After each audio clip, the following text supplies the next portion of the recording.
We're at our second most prolific bloom period here in our perennial gardens at our studio gardens in Stillwater.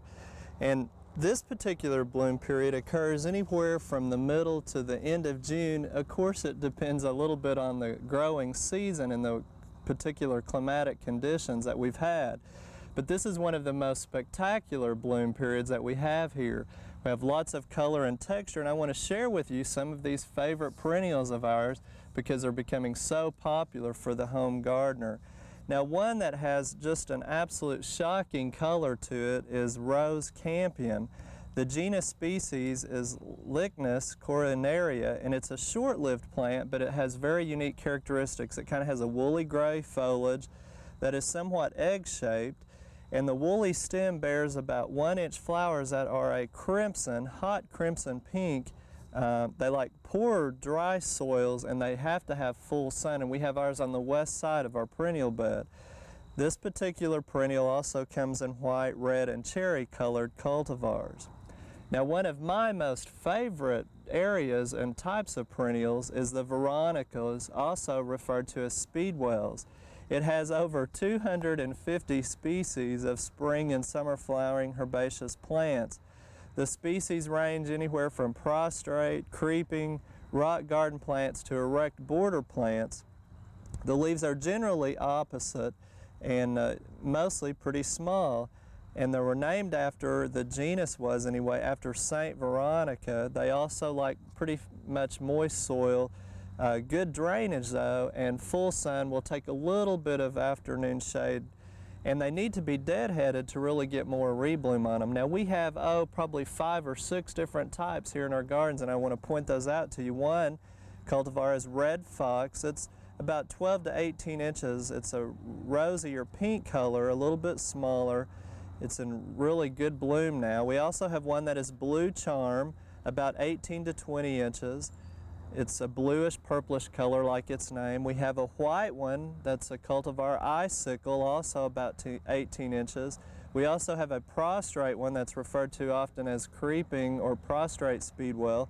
And then the 1993 perennial plant of the year is also a Veronica or speedwell, and you can see that there's all kinds of publicity coming out on it. It has a darker purplish color flower.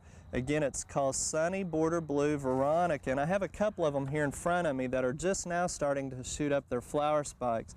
They're going to grow about 15 to 18 inches high, and because they're in containers or a little bit later, some of the garden centers you might find them past the bloom period. But one of its characteristics, in addition to its pretty flower spike, is its crinkled foliage. It's very crinkled appearance and pretty dark green color, crinkledy, and especially if you compare that to the foliage like of the Blue Charm, you'll see that Blue Charm is much smoother and more pointed, where the Sunny Border Blue is more crinkled. Now, the interesting thing about this perennial plant of the year, it was actually introduced in the 1940s, and it was collected from 2 parent plants in Denmark. But what I found interesting, this plant was brought over in the 1940s. It was actually lost from the nursery industry, and it wasn't rediscovered until 20 years later in the 1970s, found in someone's garden center or in someone's home. Again, it's a beautiful plant that also likes the full sun and prefers the sun really over partial shade. But it's a great border plant, or in our case, since everything is lower growing, we have it in the background. Now, the 1991 perennial plant of the year we introduced to you last year, and it's Heuchera, also called rock geranium. The genus species is Heuchera americana, and the cultivar is Pallas purple. Now, just to show you what a year can do in a growing season, when we showed it to you last year, the clump was very small. We planted it in early spring, and it stayed about that size until it came back this spring, and now it's almost 12, 14 inches high. It's very thick. The leaves are even bigger. It's very beautiful, and it's sent up some flower spikes, although its main characteristic is the purplish texture of the foliage. There's over 70 species too of the Heuchera, and it does prefer part shade or a woodland type setting. Now, another one with the same growth pattern that's right next to it is foam flower, or Heuchera heucherai. It's a low-growing perennial with relatively few species compared to some of the others, and it's also a native in North America. The flowers are foamy white, kind of with the tiara appearance. That's how it got its genus name, and it also likes rich shade, also rich soil as well. Also, that same characteristic, more low-growing, is lady's mantle, Alchimale vulgarius, which has over 200 species. It has scallop-type foliage that's very unique, kind of a yellowish color, but it has masses of yellow flowers during its bloom time in the summer, likes moist, well-drained soil, sun to part shade. And in locations of full sun we found in Oklahoma, you can actually scorch the foliage. And it's another one that you want to deadhead those flowers as usual. Now, for more contrast in texture of foliage and color of the flowers is the Coreopsis genus with over 100 species. And in that particular genus was the 1992 Perennial Plant of the Year, which was Moonbeam Coreopsis that we showed you last year too. It has a lemon yellow flower. It's really one of the longest flowering plants of any perennials. Once it starts, it goes right up until the frost. And there's other cultivars of this species as well in genus. There's Zagreb, which is Coreopsis verticulata. It grows about 15 inches, a little bit darker yellow flowers. You can also find the traditional tall growing Coreopsis, some of the annual ones. And another one that is pretty popular in our garden that's more spreading is the Marguerite Daisy.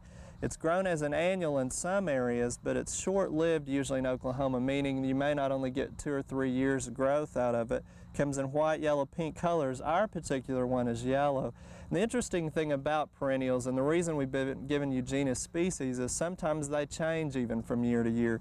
Initially, you would find Marguerite Daisy as Chrysanthemum frutescens. Well, now it's been changed to Anthemis tinctoria, and that's how we've got it labeled. Now, the reason it's so important to look at genus species on perennials, when we've gone shopping for them, there's so many choices anymore that you may only find a common name. So it's really nice to try to track down and ask your garden center person to check into the genus species and the common name to make sure you're getting what you're asking for, because the choices are unlimited. And I really encourage you to stop by the perennial gardens that are on display. Come visit us here at Oklahoma Gardening or your garden center, because the choices are just phenomenal.